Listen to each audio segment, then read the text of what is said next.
First of all, maraming salamat, of course, to Star Magic for not just giving me this beautiful career, for guiding me for the entire 20 years, but for also giving me a home. Dahil isa lamang po ako. Pwede pong i-gig. Ang bigat. Mabigat pala yun, no? Para sa lalaki, congrats.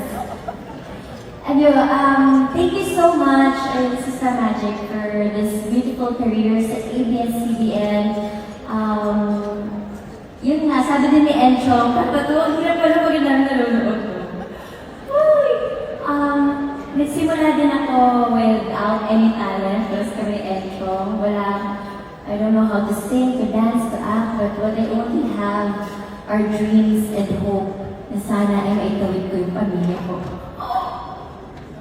And yung isang dream ko din na mapanood sa TV everyday.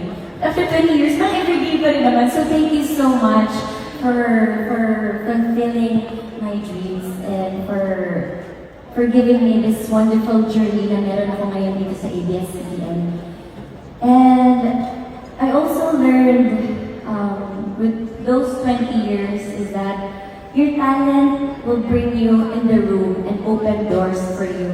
But your attitude will define how long those doors will stay open.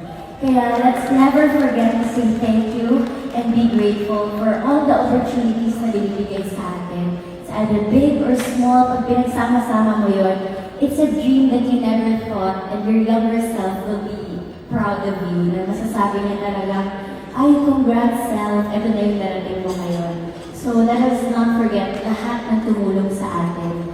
Especially, I just want to thank also to all my loving supporters through ups